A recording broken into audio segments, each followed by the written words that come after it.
poursuivons nos échanges avec ce regard croisé État-collectivité hôpitaux. Quels accompagnements pour les acheteurs publics? Toujours, si vous nous prenez en route ou si vous suivez le replay, c'est cet atelier l'atelier proposé par Acteurs Publics Solutions et CFC Formation. On est le 24 janvier. Merci de m'avoir rejoint. Sandrine Jarry, bonjour. Bonjour Sylvain, Sandrine Jarry, direction des achats de l'État. Voilà, vous vous présentez vous-même. Vous êtes, c'est ça, sous-directrice modernisation des achats à la puissante, influente et importante DAE, direction des achats de l'État. À vos côtés, Guillaume Biancarelli, bonjour. Bonjour. Merci d'être là, monsieur le directeur adjoint du RESA, Réseau des acheteurs hospitaliers. Peut-être un mot pour présenter le RESA? Effectivement, un petit mot. Donc, je suis directeur général adjoint au RESA, Réseau des acheteurs hospitaliers, qui ne couvre pas que les hôpitaux, mais également des collectivités territoriales, des acteurs médico-sociaux, voilà, tout un ensemble d'acteurs. C'est une centrale d'achat nationale, à l'origine francilienne, mais qui est devenue nationale, mais également un centre de ressources et d'expertise. Donc, on a notamment un centre de formation certifié l'IOPI. Et donc, c'est à ce titre-là aussi que je voudrais témoigner sur ces enjeux de formation en lien avec l'achat. On est à la fois un acteur de la mutualisation des achats et un acteur de l'appui à la professionnalisation des acheteurs. Et pour donner un ordre de grandeur, on a 2600 adhérents. Et l'ensemble des hôpitaux de France utilisent nos services d'une manière ou d'une autre. Donc c'est vrai qu'on a un rôle d'observatoire qui peut être intéressant. Absolument. Alain Bénard, alors si vous nous prenez en route ou si vous suivez le replay, je vous représente. Je vous présente de nouveau, président de l'Association des acheteurs publics et directeur général adjoint de Roissy, Pays de France Agglomération. C'est important de vous avoir tous les trois pour ce regard État, ce regard hospitalière et ce regard collectivité territoriale. Sandrine Jarry, expliquez-nous, ça transparaît aussi, ça remonte dans les questions de manière opérationnelle, comment on fait concrètement, comment les achats responsables, comment les achats innovants sont appréhendés, sont portés dans les différentes organisations, comment ça se passe à la DAE? Alors la DAE, peut-être quelques mots sur ses missions. Elle a deux rôles, elle a finalement deux métiers. La direction des achats de l'État, elle achète. Elle achète elle-même sur des segments d'achat dont il a été décidé qu'ils étaient interministériels.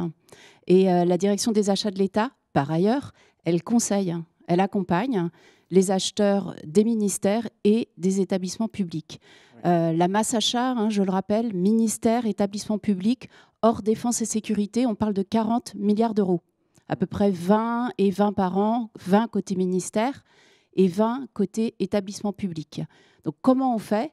Nous, à la direction des achats de l'État, notre mission, c'est de fournir des outils, d'accompagner et de valoriser également la filière achat auprès des décideurs, auprès aussi des prescripteurs. Et finalement, on en a déjà parlé, de beaucoup d'acteurs qui eux-mêmes au quotidien incarnent cette fonction achat, quel que soit leur nom, prescripteur, approvisionneur. Moi, je pense qu'un directeur finance, il incarne la fonction achat aussi, par exemple. Et les décideurs dans les gros métiers qui achètent ou qui ont besoin d'acheter, et les décideurs achats, les managers achats. Donc la direction des achats de l'État pour accompagner, elle a une offre de formation, de l'outillage. Vous portez une mission interministérielle, on peut le dire, une forme de tête de réseau, c'est ce que vous dites en substance, c'est bien ça? C'est ça, nous sommes tête de réseau, nous sommes une centaine d'agents à la direction des achats de l'État, une direction donc qui est rattachée au ministre ou à la ministre chargée des comptes publics et également avec une mission interministérielle, tout à fait. Merci beaucoup. Le ou la ministre, on le verra dans quelques jours. Guillaume Biancarelli, alors vous avez expliqué ce qu'est le réseau. Peut-être un regard, expliquez-nous comment ça s'organise. On parle collectivité, on parle État, dans l'hospitalière, fonction publique hospitalière, dans les hôpitaux publics, cette fonction achat, comment elle évolue, comment elle se transforme? Alors, je vais concentrer mon propos uniquement sur les hôpitaux, pas parler de nos autres adhérents, parce que je me positionne par rapport aux autres interlocuteurs. Donc, effectivement, alors, nous, à la fois, on accompagne la professionnalisation de nos acheteurs, parce que nous, on achète un peu plus de 2 milliards d'euros annuels, mais on accompagne également les acheteurs qui sont dans les hôpitaux. Et je rejoins les différents intervenants. On parle bien d'une fonction achat étendue, d'un acheteur, de prescripteur. Et à l'hôpital, c'est tout particulièrement vrai. C'est qu'à l'hôpital, en fonction des filières, nous on couvre toutes les filières d'achat. On va acheter des produits de santé, on va acheter du numérique, on va acheter de la téléphonie, enfin, voilà. On va acheter tout ce dont ont besoin les hôpitaux. Et donc en fonction des filières, l'acheteur va avoir un rôle plus ou moins important. Je prends un exemple. Lorsqu'on achète des produits de santé, vous avez bien un acheteur, mais vous avez des pharmaciens qui ont un rôle déterminant. Il peut y avoir d'autres acteurs. Sur le numérique, vous allez avoir une DSI en général qui aura un rôle important, et avec un acheteur qui se positionnera de façon plus ou moins forte en fonction des hôpitaux.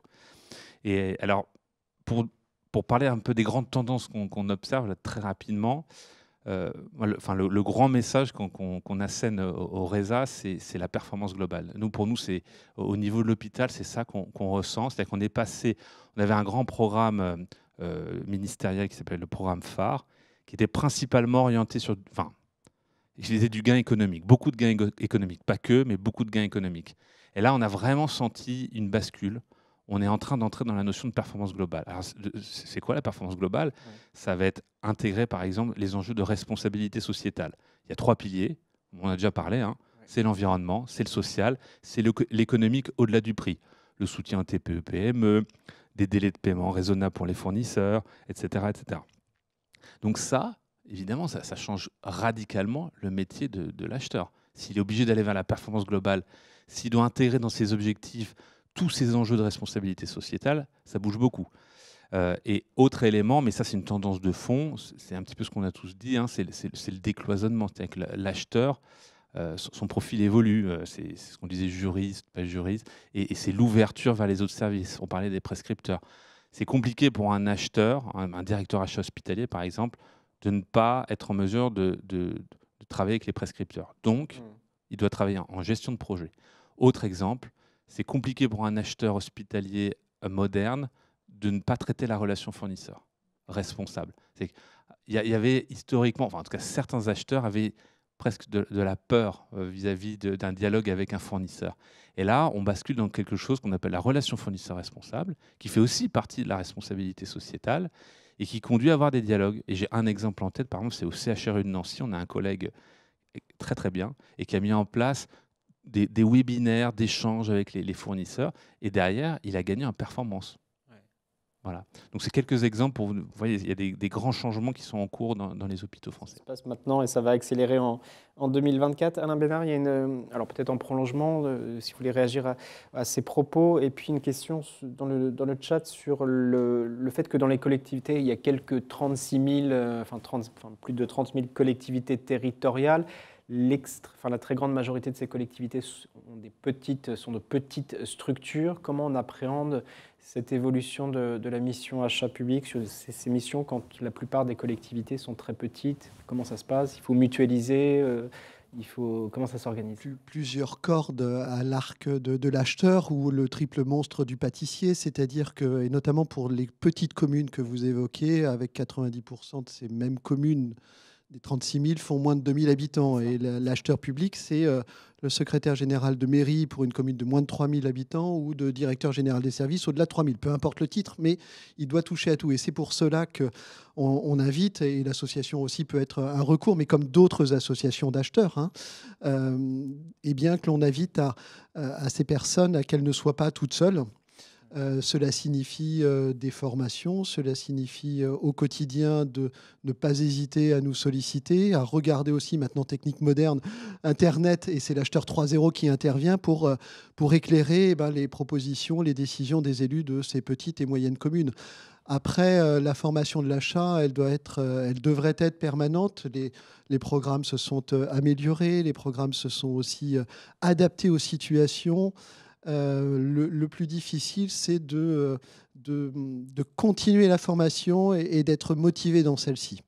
Le bon acheteur, c'est aussi celui qui, tout simplement, va savoir utiliser la bonne procédure. Alors, c'est très binaire ce que je vais dire, mais va utiliser la bonne procédure face à son analyse du besoin, aux besoins qu'il souhaite acquérir. Encore une fois, le code de la commande publique sera vu comme un outil. Et donc, pour atteindre ce niveau, il convient d'utiliser la bonne procédure, l'achat innovant ou pas, la procédure avec négociation ou pas, l'appel d'offres, le marché adapté, le petit lot, le mini lot, bref, peu importe le vocabulaire, mais l'acheteur qui va pouvoir, entre guillemets, bien acheter, c'est encore une fois celui qui tout de suite ne va pas être un frein, mais va identifier la bonne procédure et se lancer dans la procédure de l'achat. Et ceci, effectivement, ça peut être un long processus de formation, du fait aussi de l'adaptation aux évolutions quasiment quotidiennes. Deux questions très pertinentes qui remontent du chat sur à la fois la première, le portrait robot d'un acheteur public et quel besoin de formation, quelle formation pour que le portrait robot, toutes les compétences soient là. Mais juste une autre question sur les différents textes, les différentes réglementations. On parlait avec vous, on parlait avec Laure Noguès des lois climat résilience, les lois, enfin un certain nombre de dispositions, de dispositifs récents. Est-ce que ça interpelle, est-ce que ça fait beaucoup évoluer, transformer le métier? Est-ce que d'une certaine manière, c'est un peu le sens de la question, ça perturbe les organisations, ces textes qui apportent des changements importants? Alors moi, je pense que ce sont des leviers, en fait. Ce sont des leviers juridiques. Et je pense en particulier à la loi climat et résilience, parce que ce qu'elle nous dit, la loi climat et résilience, dans son article 35, c'est qu'il faudra être au rendez-vous en 2026. C'est demain, c'est arrivé demain, 2026. L'achat public, le marché public devra contenir donc un certain nombre de considérations, par exemple, environnementales. C'est devra, hein, c'est pas peu contenir. Et donc, moi, je trouve que, et c'est rappelé dans le plan national des achats durables, il y a ce phare, finalement, dont prennent conscience également les dirigeants. Il faut être au rendez-vous de 2026. Alors oui, ça peut paraître compliqué. Je pense que dans la question, il y avait l'idée un peu du millefeuille de la réglementation. Oui, le fait que ça peut être complexe. Exactement. En même temps, vous voyez, ce point-là, c'est la deuxième fois qu'on en parle déjà dans l'atelier, c'est un point qui fait repère, si vous voulez, y compris quand on est un peu éloigné, comme le dirigeant de collectivité, le dirigeant administratif en général, le dirigeant public. Ce point-là, je pense qu'il y a une prise de conscience autour de ce rendez-vous qu'il ne faut pas rater. C'est compliqué, donc il faut se former. Et je pense que ce qui est attendu des acheteurs, c'est l'aspect effectivement pédagogique, de manière aussi à alerter sur les bons sujets, les bonnes priorités, en fonction aussi de ce que l'on achète. Pas besoin d'être expert de tout. Effectivement, il faut aussi faire finalement une cartographie de ses priorités. Mon gros projet d'achat, dans les 2 à 3 ans, c'est quoi? Mes gros projets d'achat. Donc ça peut être une approche financière, une approche enjeu, une approche levier. Comment je vais pouvoir à ce moment-là marquer des points en termes de performance globale, on en a parlé. Et donc en fonction de ces priorités, je vais me former. Je vais me former avec mes collègues prescripteurs, peut-être avec les juristes aussi de l'organisation, et on sera en rendez-vous sur cette priorité. Un message à passer, peut-être rassurant pour celles et ceux qui nous regardent, mais dans la question, et vous le dites, ce rendez-vous 2026 est un puissant accélérateur, mais on le voit dans ce qui remonte du chat et dans vos propos, il y a aussi des degrés de maturité assez différents d'une organisation à l'autre. Et certains, ce rendez-vous de 2026, notamment j'imagine dans le champ hospitalier, peuvent être un peu inquiets. Ouais, alors je partage cet avis sur l'idée que c'est un cap et en ça c'est une opportunité. Après la réalité, c'est vrai que c'est demain, dans le milieu hospitalier, je prends un exemple sur une loi qui pose des questions. C'est la loi Egalim sur la restauration. Oui. Bah ça, typiquement, c'est compliqué à mettre en œuvre. Et l'acheteur, par exemple, il doit développer son bio local, c'est pas évident. Et puis derrière, il va avoir des sortes d'injonctions contradictoires. On va lui dire, développe le bio, mais maîtrise ton budget. Et c'est ça souvent qui remonte. Ça, c'est très compliqué. Et vous portez le message du soutien. L'acheteur, il ne doit pas être seul, il doit être soutenu. Donc typiquement, il doit travailler avec son directeur administratif financier, avec le contrôle de gestion, avoir un soutien de son directeur général lorsqu'il y a une stratégie avec des priorités. Par exemple, on n'en a pas trop parlé, mais les schémas de promotion des achats socialement et écologiquement responsables, ça c'est une nouvelle. Alors c'est perçu comme une contrainte par certains de la loi industrie verte, mais c'est une vraie opportunité. Ça permet d'avoir une stratégie claire avec un plan d'action et des indicateurs. Un space d'heure, c'est simple, hein, c'est ça. Et donc, à un moment, on n'est pas obligé de tout faire parfaitement. Et il y a une forme aussi de tolérance dans la manière de se conformer parfaitement à une réglementation en temps et en heure. On connaît les contraintes aussi. Donc, voilà, je ne vais pas en dire plus, mais... On va voir dans les 2 ans. Même question, Alain Bénard, cette obligation 2026 peut être perçue différemment comme un accélérateur, comme une mobilisation générale, mais aussi comme une forme de complexité où peut porter quelques inquiétudes. On peut rassurer celles et ceux qui nous regardent. Oui, avec un petit plus pour les collectivités de 2026, ça n'aura pas échappé à mes collègues territoriaux. C'est aussi une échéance municipale. Oui. Oui. Donc c'est un double rôle pour les acheteurs publics, c'est d'accompagner, de poursuivre l'accompagnement du projet de l'équipe en cours, mais aussi peut-être d'anticiper la prochaine échéance d'après 2026, au-delà de la réglementation, c'est cette fois-ci le projet, le nouveau peut-être projet politique. Et quand bien même l'équipe municipale ou l'équipe intercommunale ne changerait pas, de toute manière, ça sera toujours un nouveau mandat. Donc cette date correspond à une double échéance pour l'acheteur public. Ouais. Très intéressant. Mais ça peut être aussi un levier important pour mettre en avant un programme, pour faire un cap de transformation, mettre en avant ces enjeux de transformation, d'innovation, absolument. de durabilité. Et si ce n'est pas encore fait, de proposer des innovations en ce sens. Il n'est jamais trop tard pour se mettre dans les clous, entre guillemets. Et jamais trop tard non plus de se mettre sur la ligne et de faire des propositions. C'est notre rôle aussi, le rôle du fonctionnaire territorial, de faire des propositions à ses équipes. Merci beaucoup. Et ça a été dit, bien évidemment, tout en étant soutenu, parce que s'il fait des propositions et qu'il est tout seul, ça peut être un peu compliqué. Ça peut être un peu compliqué. Sandrine Jarry, sur la question sur le portrait robot, et continuez de poser vos questions dans le chat, à la droite de vos écrans, de vos tablettes, onglet chat, onglet questions, allez-y. Posez ou témoignez si vous avez des bonnes pratiques à valoriser. Sandrine Jarry, sur la question du portrait robot de l'acheteur public aujourd'hui et quels sont les besoins de formation, d'accompagnement sur telle ou telle mission qui a évolué. Comment on fait aujourd'hui, quels accompagnements proposer pour valoriser cette filière? Alors, derrière la notion de portrait robot, il y a toujours une forme finalement un peu caricaturale d'approche des choses. Donc là, bon, on va pas caricaturer, mais... moi, je vois un peu, on pourrait dire, de portrait robot, de profil type en quelque sorte. On pourrait avoir un collègue ou une collègue plutôt issu de la filière administrative en général, plutôt un titulaire, une bonne formation de droit public, on va dire, à la base. Et typiquement, ce sont des types de recrutement assez classiques sur les fonctions d'acheteurs publics. Et puis, l'autre portrait, ça va être un acheteur pur sucre. Il pourrait venir plutôt du secteur privé, plutôt avec un CDD ou parfois même en entrée de recrutement. On peut même faire du CDI aujourd'hui. Donc, je prendrais à dessein, en fait, finalement, ces deux portraits robots. Le premier collègue, il va avoir de l'appétence pour le droit, le cadre, la réglementation, mais aussi la gestion de projet. Puisqu'il aura été formé à cela en formation initiale, pourquoi pas.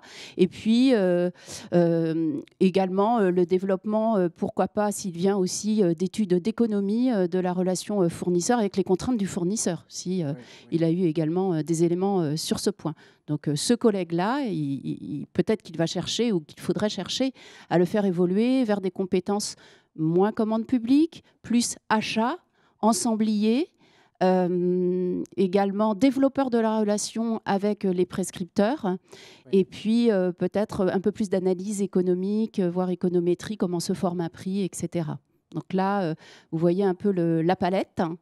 L'autre collègue va être vraiment en pointe sur les techniques d'achat. La négociation, le sourcing. Là, il faut lui apporter plutôt la boîte à outils que constitue le code de la commande publique. Peut-être un rappel également ou une explication claire de l'écosystème en matière de probité, d'intégrité, de réflexe déontologique, puisqu'il va devenir acheteur public. Et puis peut-être une compréhension, moi ça me frappe beaucoup, une compréhension de comment ça fonctionne. Comment ça fonctionne une collectivité publique au sens large, quelle que soit celle que l'on incarne ce matin autour de la table. Ça fonctionne comment? C'est financé comment? C'est financé comment? Par ses impôts, par exemple, lui rappeler, comme citoyen, s'appuyer sur aussi le vécu de citoyen pour pouvoir peu à peu acculturer ses collègues aux dépenses-recettes dans une collectivité, au rôle des acteurs et au fait également, par exemple, que l'acheteur public, il a aussi un devoir d'exemplarité publique. Filière administrative, acheteur pur sucre, vous partagez ce constat, ça se passe comme ça aussi dans les recrutements côté hôpitaux publics? Oui, on est sur ces sujets-là. Et pour rebondir, je dirais qu'il y a quelque chose autour aussi du suivi d'exécution. C'est que l'acheteur, à l'hôpital, pour le moment en tout cas, fait assez peu de suivi d'exécution. On est beaucoup sur la commande en elle-même, le marché. Et ça, c'est un vrai sujet. Je dirais que ça devrait être dans le portrait robot, mais dans les faits, voilà, c'est pas encore très répandu à l'hôpital. Mais typiquement, au RESA, par exemple, on avait proposé des formations sur le contract management, quelque chose qui est très répandu dans le secteur privé. Et à l'hôpital, c'est peu répandu. Qui fait le suivi d'exécution aujourd'hui si ce n'est pas l'acheteur public? Eh ben, parfois, il n'est pas vraiment fait. Enfin, Ouais, le contrat vit. Alors après, la question aussi, à l'hôpital, mais c'est vrai dans d'autres structures, à l'hôpital, finalement, il y a des contraintes de ressources humaines. Et donc, il y a de plus en plus la question de savoir si on fait ou on fait faire. Donc, il y a la question de l'externalisation. Et il y a toute une déclinaison de ces possibilités d'externalisation sur le bio-nettoyage, par exemple, sur la gestion de parc, par exemple, sur l'imagerie lourde, les équipements d'imagerie à l'hôpital. Il y a beaucoup d'achats où on utilise des modalités de gestion de parc, où on externalise quelque part la gestion du parc auprès de fournisseurs. Bah, là c'est d'autres compétences à avoir. Parce que si on veut avoir un marché performant, ça va se jouer dans le suivi d'exécution. Et donc ça fait pivoter un peu l'acheteur. C'est là que je dis, effectivement, parce qu'il peut y avoir différents types d'acheteurs en fonction de leur appétence. Et je rejoins aussi la remarque sur le rôle économique. Alors, sur la composition d'un prix, mais pas que, c'est plus études statistiques, création de données sur la valeur. Donc c'est tout le débat autour de ce qu'on appelle le value-based procurement, l'achat tiré par la valeur. Oui. Et c'est par exemple de se dire à un moment comment on fait entrer des données environnementales soit dans le choix d'un marché, soit dans son suivi d'exécution. Par exemple, un acheteur à l'heure actuelle, est-ce qu'il ne doit pas connaître les techniques d'analyse de cycle de vie? C'est des techniques pas simples à comprendre. Est-ce qu'il ne doit pas être formé là-dessus? Nous, typiquement, dans les centres de l'achat, on a une formation qui s'appelle les centres de l'achat, où on donne le socle, la base. Maintenant, on a intégré toute une partie achat responsable où on donne les fondamentaux là-dessus. Oui. Et là, typiquement, je pense que c'est une extension du domaine de compétences de l'acheteur actuel et futur. On va en parler, on va insister, innovation, verdissement. Alain Bénard, vous êtes d'accord, filière administrative, acheteur pur sucre, des évolutions, on a détaillé un certain nombre de formations auprès de ces deux profils. Ça se vérifie aussi dans la territoriale? Oui, j'ajouterais un brin de folie, que diable. De l'enthousiasme. De l'audace. De l'audace, du positif. Ça changera de l'image parfois des territoriaux et de l'administration générale. Donc vous m'avez compris, c'est je connais bien mon outil, je connais bien les techniques, donc je peux valoriser. Si j'aime ce que je fais, je suis enthousiaste, je valorise mon métier auprès de mes élus, auprès de mes adjoints au maire, auprès de mes vice-présidents, dans chacun de leurs domaines, auprès de mes collègues. Et surtout, je leur dis, oui, on peut. Bob le bricoleur l'a déjà dit, les enfants le connaissent bien. Bob the Builder. Et oui, on peut. Plutôt que de, je vais regarder, non, c'est compliqué, c'est difficile. Rien que l'acheteur qui commence par cette phrase face à un projet qu'on lui propose, ouais, il faut que je regarde, non, mais tu comprends, il y a eu des jurisprudences. Quelle jurisprudence? Quand on connaît son métier, quand on en a la passion, que l'on sait qu'on mène à bien ce que l'on a mis en œuvre. Pourquoi avoir peur du contentieux qui ne représente qu'une infime partie de l'ensemble des procédures qui sont lancées? Là aussi, de l'audace de l'acheteur de ne pas se dire « Ah oui, mais là, il y a un risque contentieux ». Il n'est pas à exclure, d'accord. Mais ne le mettons pas en avant, et en amont aussi, pourquoi pas, tiens, il faudra l'analyser. Nos amis, nos collègues sociologues me diront ce qu'ils en pensent sur ce petit lapsus. Eh bien, ne le mettons pas en avant pour dire « Ah oui, non, mais ça va prendre un peu de temps ». Et enfin, je conclurai par là. Ce sont aussi pour certains acheteurs que nous sommes. Alors, c'est typiquement le bon acheteur et le mauvais acheteur, mais c'est un peu rigolo. Mais cessons de parler de l'achat public comme étant difficile, compliqué, ardu. Non, c'est un métier comme un autre. Il a simplement des outils. On l'apprend tous. On tente de le faire savoir. Et là encore, l'acheteur pédagogue. Et l'achat public n'est pas plus compliqué que tout autre métier. Il y a des métiers bien plus parfois difficiles, mais encore... chaque jour suffit sa peine. Encore faut-il le vendre. Voilà. Bon acheteur, c'est aussi, j'en conclurai là-dessus, un bon vendeur. Un bon vendeur. Alors la régie, ça va être compliqué de trouver des extraits de Bob le bricoleur. Mais si vous avez des enfants, si vous avez des neveux, des nièces, un petit monsieur qui résout tous les problèmes, qui a un petit côté MacGyver aussi. Trop ancien MacGyver.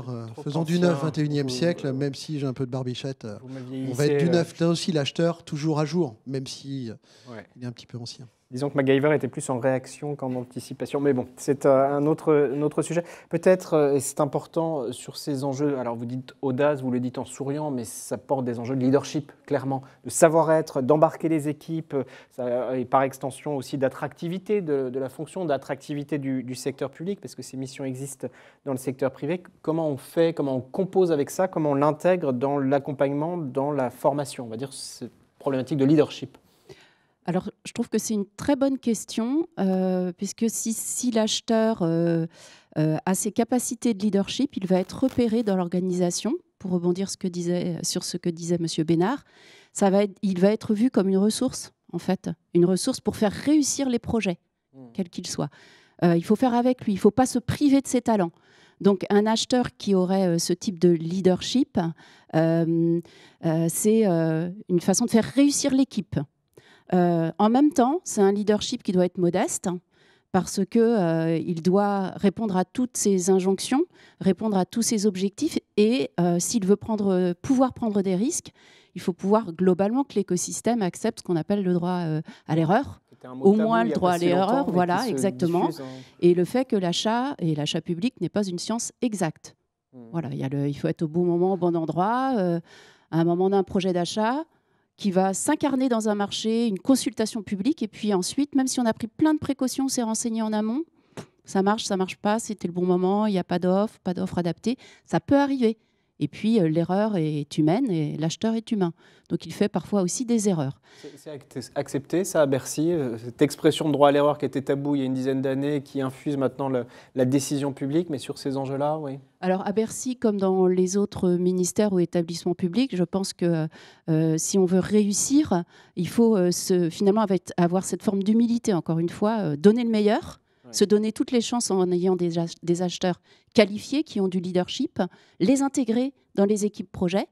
Ensuite, effectivement, le droit à l'erreur, ça permet de prendre des risques mesurés. Et peut-être qu'on ne prend pas le même risque sur sa grosse priorité d'achat des 3 prochaines années versus quelque chose plus d'émergent, un besoin émergent, où là, on va pouvoir aller chercher dans la boîte à outils du code, par exemple, un certain nombre de procédures qui permettent de traiter, de faire des essais-erreurs.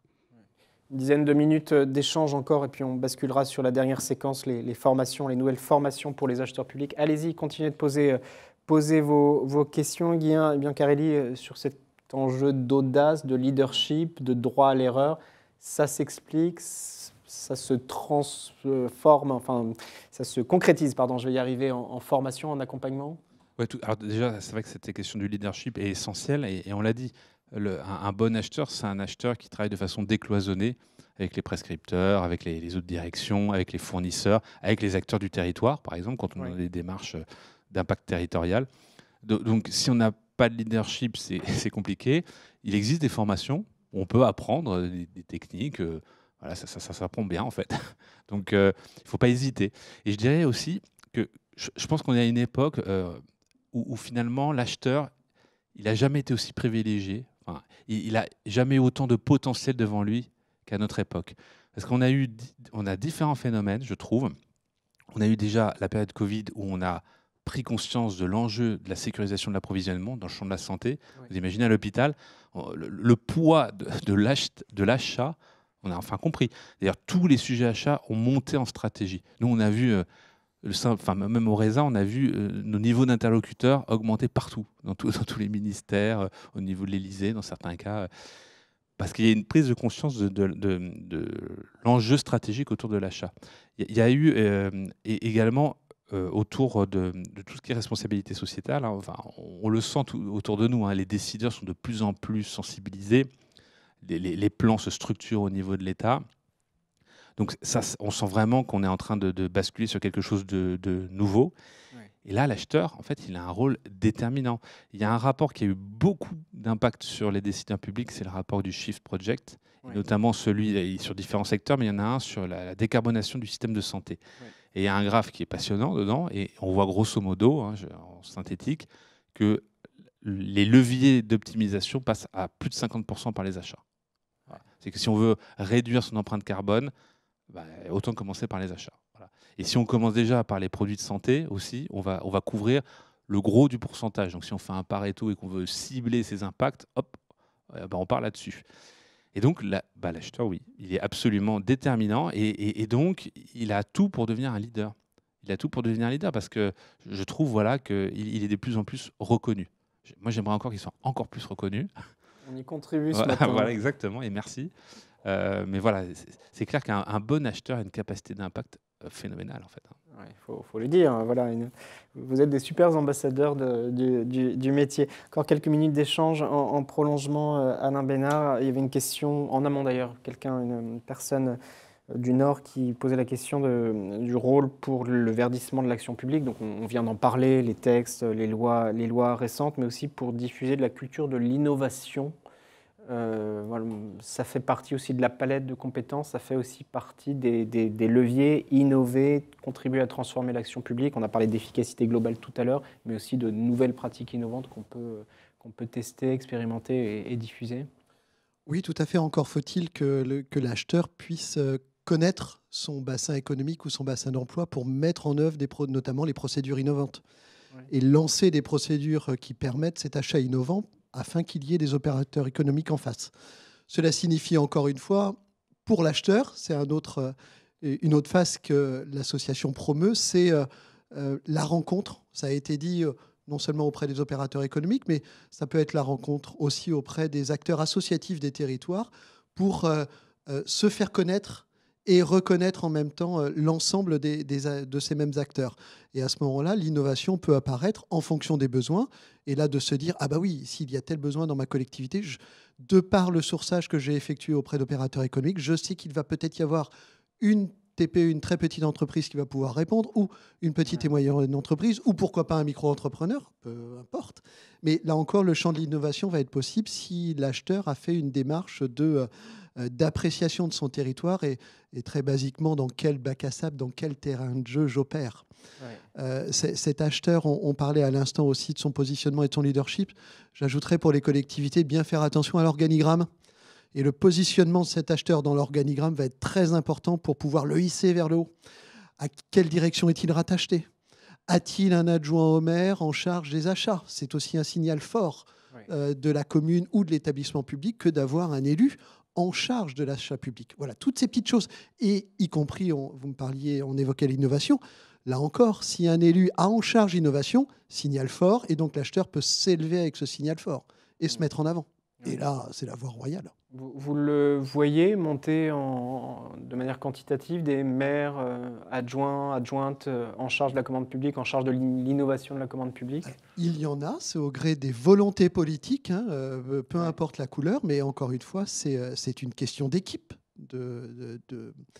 des élus qui souhaitent le porter. Et là, 36 000 communes, 36 000 équipes, alors un peu moins de 36 000 pour les puristes, on est d'accord, mais c'est un portage qui peut être politique et on en a, tout comme le même portage politique de mise en avant sur les circuits courts, sur la commande publique verte, sur l'économie sociale et solidaire. Là encore, s'il n'y a pas de portage en amont vis-à-vis des populations, on va avoir du mal en tant qu'acheteur à le porter. Donc un portage politique dans les collectivités territoriales, dans l'État à l'État, c'est un peu différent, mais il faut que l'acheteur public soit très haut dans les organigrammes ou rattaché au SG d'un ministère. Comment ça s'opère Effectivement. Oui, effectivement, la fonction achat dans son incarnation ministérielle est rattachée au secrétariat général. Donc, pour reprendre le mot d'ambassadeur, ce sont à la fois souvent des acheteurs eux-mêmes, les missions ministérielles des achats rattachées aux secrétaires généraux. Ils sont acheteurs en ce qu'ils mutualisent des achats en interne, mais souvent, ce sont aussi des mini-directions des achats de l'État, moi je le dis souvent. Ce sont aussi des têtes de réseau et ce sont vraiment des vecteurs de modernisation et de valorisation de la fonction achat. Et moi, ce que je dis souvent à mes collègues, c'est d'être aussi en interne à l'affût des projets qui comptent, des projets qui vont faire levier pour la réussite de leur politique publique au pluriel, dans leur ministère, dans leur établissement public, notamment les gros projets métiers, j'y reviens. Après, la place de l'achat, c'est une place qu'on nous laisse ou c'est une place que l'on prend. Et donc, moi, je leur conseille de faire une analyse finalement des forces et faiblesses, risques et opportunités. C'est-à-dire que sur même un projet, il y aurait un achat juste renouvelé Voilà, on renouvelle une façon de faire. C'est à eux de proposer aussi de faire peut-être autrement. Pourquoi pas se dire, je vais tester, faire un lot particulier pour tester telle chose, par exemple. Ou c'est eux qui peuvent dire, attendez, vous avez bien regardé en amont l'état des forces au niveau économique, il y a telle chose, un signal faible sur un secteur économique. Ramenez, si vous voulez, une valeur ajoutée, une plus-value. Avec cette analyse un peu de mes leviers, de mes opportunités. Ça peut être également, intéressez-vous à la maîtrise des risques. Moi, je leur dis beaucoup. Vous allez aller voir, que ce soit au niveau ministériel, au niveau de l'établissement public, de l'État, allez voir l'équipe qui est en charge de la maîtrise des risques. Vous avez quelque chose à faire avec eux en matière de processus achat. Le processus achat dans la gestion, la maîtrise des risques, on le regarde en général. Et puis vous avez des techniques quand vous êtes acheteur, des compétences que vous pouvez exporter, par exemple vers la maîtrise des risques. On n'y pense pas assez souvent. C'est une fonction transverse. Allez voir les fonctions transverses. Les collègues des DSI, ce sont des gros clients en général quand on est acheteur.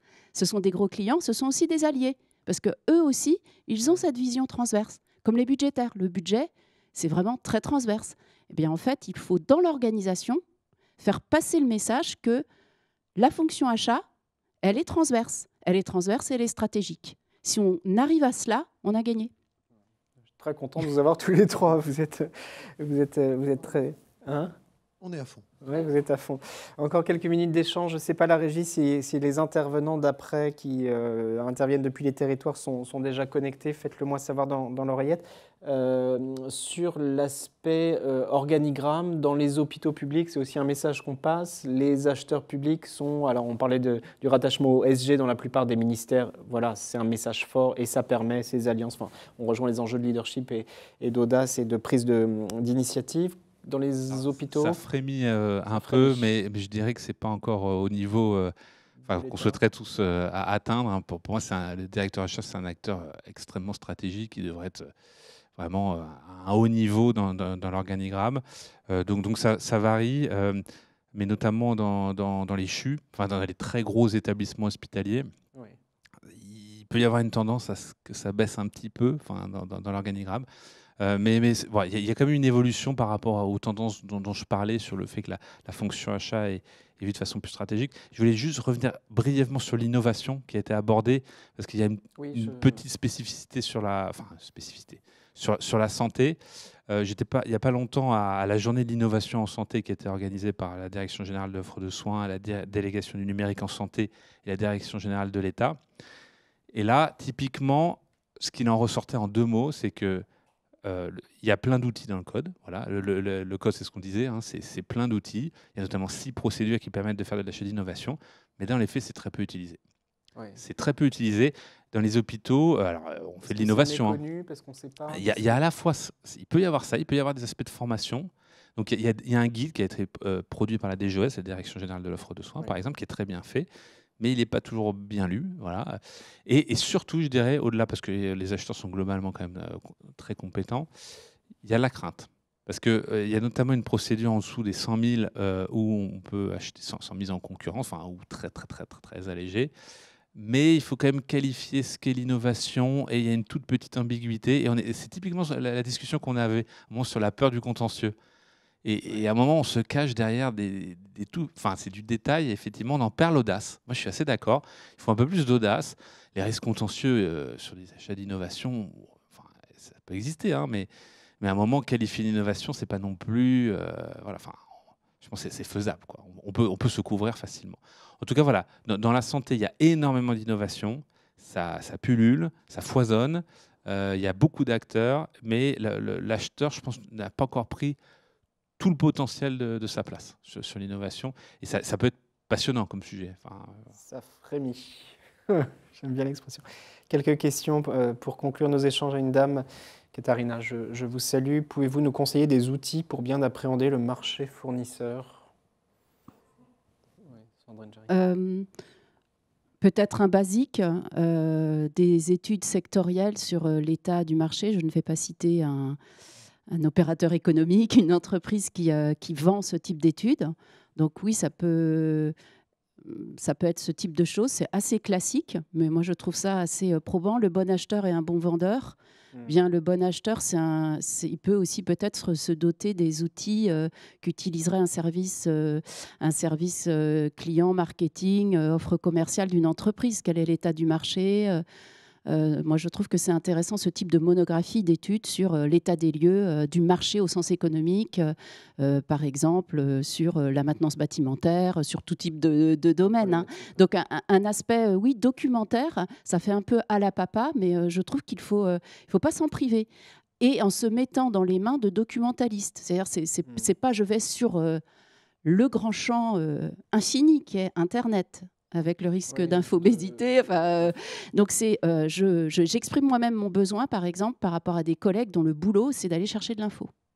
Donc, ces outils existent, il faut les trouver finement. Sur les outils, non, vous voulez dire un mot? Oui, moi, je propose l'association propose toujours à nos collègues et invite notamment aux jeunes acheteurs qui prennent leur poste de ne pas hésiter à chausser leur, je vais dire une marque, c'est pas grave, leur Doc Martens, et qu'ils aillent rencontrer les chambres consulaires, les chambres des métiers et de l'artisanat, se faire connaître et connaître justement le secteur économique, qu'ils aillent rencontrer les chambres de commerce et d'industrie, qu'ils aillent rencontrer, on parlait des acteurs locaux, mais voilà, qu'ils aillent au-devant, et s'ils font partie d'une intercommunalité, qu'ils aillent rencontrer les maires et l'administration des communes membres, que l'acheteur de l'EPCI, de l'établissement public de coopération intercommunale, prenne son petit bâton, chausse ses, on ne va pas dire de marque, ses chaussures durables, pour utiliser un beau mot, et aille à la rencontre et discute, évoque. Il va pouvoir évoquer la politique achat de son poste et de sa collectivité et aussi connaître l'autre. Et donc, pour les opérateurs économiques, exactement cela. Certes, vous l'avez évoqué, Internet. Alors, d'accord, on est derrière un écran, c'est intéressant, on tape sa commune. On a peut-être les opérateurs économiques, mais rien ne vaut le contact. Et surtout, ces mêmes opérateurs économiques apprécieront le fait que l'acheteur public avec qui ils vont peut-être, entre guillemets, faire affaire, va au-devant d'eux et va les connaître. Voilà.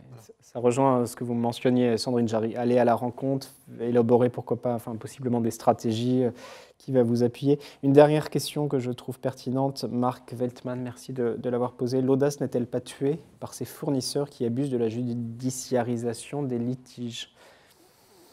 Je vous voyais soupirer, Monsieur le Président. Je n'aurais pas de pourcentage à évoquer, mais je me souviens, il y a fort longtemps, d'un collègue de l'Association des juristes. C'était au Sénat. À l'époque, j'étais à côté de l'ancienne directrice des affaires juridiques, Catherine Berjal, que je salue. Ce point-là avait été évoqué. Et à l'époque, le contentieux, il avait été évoqué le pourcentage de 1% de l'ensemble des marchés publics. Donc ça permet de relativiser. Encore une fois, on dit ce que l'on veut des chiffres, peu importe, mais le connaître, ne pas le négliger, c'est important. En revanche, se dire qu'on ne va pas pouvoir avancer à cause de celui-ci serait tout l'inverse. Peut-être un mot dans le travail à faire peut-être de la part des acheteurs ou de leur encadrement, c'est aussi de diffuser la culture le contentieux n'est pas un échec. Voilà, le contentieux ou faire valoir ses droits de la part d'un opérateur économique, c'est un levier, c'est une ressource aussi pour lui, on est dans un état de droit. Donc ok, ça peut arriver même au meilleur. Voilà. Et puis, dans une version plus soft, l'entreprise évincée qui demande les motifs, c'est OK, en fait. Moi, je trouve que ce n'est pas nous chercher des histoires. C'est OK, elle veut se perfectionner, et puis peut-être la prochaine fois être choisie. Donc oui, le contentieux, ça existe. Il y a d'autres règlements des litiges possibles, précontentieux, amiables. Mais le contentieux lui-même, quand il arrive, et c'est quand même pas tous les jours, ce n'est pas un échec en tant que tel. À l'acheteur de justement bien prendre en compte le jugement qui a été pris en sa faveur ou en sa défaveur pour optimiser par la suite ses procédures. S'il a fait une erreur, ma foi, il la reprendra. Et s'il est conforté dans ce qu'il a entrepris, ça le rendra plus fort. Cette judiciarisation des litiges fait partie finalement, à vous écouter, un peu des règles du jeu, du cadre. Je pense qu'il faut assumer ce risque et le couvrir. Le rôle de l'acheteur, c'est de bien couvrir le risque avec les profils juridiques qui peuvent avoir une importance. Au RESA, par exemple, on a des équipes de juristes internalisés qui nous permettent de couvrir ce risque. Donc, assumer ce risque et le couvrir. Merci.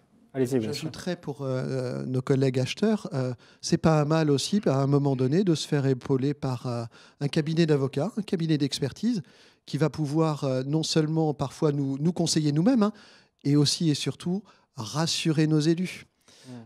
Oui, dans nos collectivités, ça, pour le coup, ça peut être, nos élus, et ils ont raison à notre sens, aiment beaucoup le double avis. L'avis de son expert en interne, qui ne va pas renier, mais aussi l'avis extérieur, qui pourra donner peut-être un autre éclairage ou alors conforter. Voilà, c'est un travail collectif parfois. Ça fait partie aussi des besoins d'accompagnement, de formation sur ces enjeux de judiciarisation, la gestion des litiges.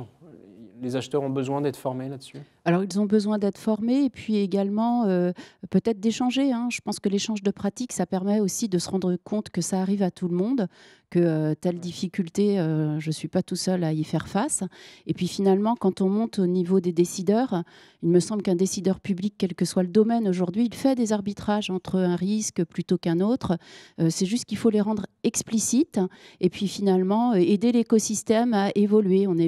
L'acheteur, ce n'est pas un fabricant de consultation de marché public. L'acheteur, c'est beaucoup plus que ça, vous l'avez compris. Et puis, c'est aussi quelqu'un qui peut expliquer aux décideurs, qui peut expliquer effectivement l'aspect juridique, s'adjoindre les conseils de ses collègues du service juridique, voire externe, pourquoi pas. Voilà, c'est un ensemblier. Versus, je rappelle quand même que l'achat, ça sert d'abord à couvrir un besoin. Oui. Hein, au bon moment, avec la meilleure équation en termes de performance. Donc ça, le décideur public, c'est peut-être quand même son premier souci. C'est l'approvisionnement au final, quoi. C'est avoir le produit au bon moment. C'est pas... Il y a dedans la question du risque juridique, ok. Dans un contexte de bonne maîtrise des risques, je décide décideur public, ceci, cela, j'utilise tel levier ou pas. Et puis, c'est finalement cette composition, cet amalgame qui fait qu'il y aura une décision publique. Je ne sais pas si elle est optimale, mais qui est adaptée, voilà, dans la circonstance. On va basculer, peut-être un mot de conclusion tous les trois, puis on bascule sur la dernière séquence. Vous êtes toujours aussi nombreuses et nombreux à nous regarder. On est ensemble jusqu'à midi. On va parler des nouveaux formats, quelles sont les nouvelles formations pour les acheteurs publics, les nouveaux modèles de formation collective, formation individuelle.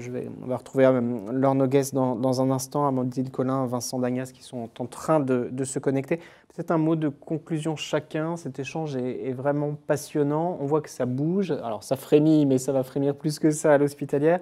On voit que le métier, les missions se sont élargies. On voit que le besoin d'accompagnement est clé, avec des problématiques un peu différentes, aussi couplées aux politiques dans les territoires, couplées à des enjeux transverses, interministérialité à l'État. Si on se retrouve dans 6 mois, si on fait un autre échange dans 1 an, qu'est-ce qui doit... Enfin, ça va continuer d'évoluer, ça va continuer de bouger, ça va continuer de se transformer, avec cette valorisation aussi, un des messages qu'on veut porter ce matin, valorisation du métier d'acheteur public. J'ai mis plein de choses dans ma conclusion à moi, mais voilà, sur quel message vous voulez insister?